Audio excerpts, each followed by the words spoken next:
Okay, ndabona dufite izisanzwe, inini cyane, izoroshyemo ukuntu, n'izikomeye. Ngo inkeri? Kubera iki habaho igipirizo gihumura nk'inkeri? Hari ibyo ubona bitashoboka ubu ngubu ariko bishobora kuzaba mu minsi izaza. Hari umuntu uzifuza ko mukora imibonano mpuzabitsina.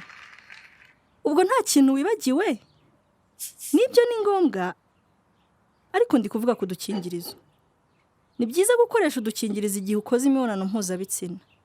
Udukingirizo ni uburyo burinda gusama, bukanarinda n'indwara zandurira mu mibonano mpuzabitsina, harimo na virusi itera sida.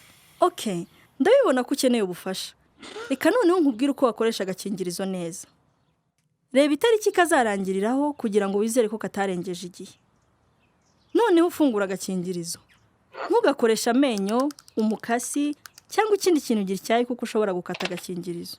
Mbere y'imibonano mpuzabitsina banza ukuremo agakingirizo. Kaba kameze nk'akagofero gato. Hanyuma ugafatire hejuru kugira ngo ukuremo umwuka, maze ugashyire ku mutwe w'igitsina cyafashe umurego, ukamanure wambika igitsina. Agakingirizo gakwiye kumanuka byoroshye. Bitari ibyo gashobora kuba gahindurije. Niba ari uko byagenze, kajugunye ufata kandi. Ujye ukoresha agakingirizo inshuro imwe gusa.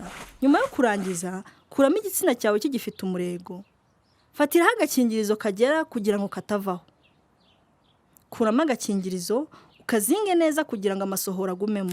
Kazingire mu gipapuro maze ukajugunye muri puberi. Udukingirizo tuza mu ngano n'imiterere itandukanye. Turi mu mabara n'ubwoko butandukanye. Ni byiza ko ushaka agakingirizo katabangamiye wowe n'uwo muryamana. Hari udukingirizo tugira amavuta atuma haba ububobere mu gihe ukora imibonano mpuzabitsina, hari n'ututayagira. Udukingirizo tutagira amavuta dushobora gukoreshwa n'amavuta ashingiye ku mazi ushobora kuba wagura muri za farumasi.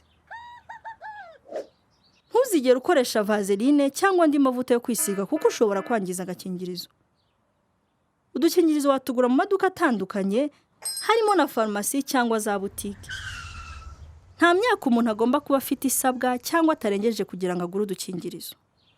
Nugira amahitamo rero, inshuro ya mbere uzakora imibonano mpuzabitsina ntabwo azaba ari iyanyu. Ujye wibuka kubigira inshingano zawe kurinda ubuzima bwawe n'ubwo mwakoranye imibonano mpuzabitsina, kandi ujye ukoresha agakingirizo. Sinzongera gutuma akazungu kugura ibipirizo rwose pe.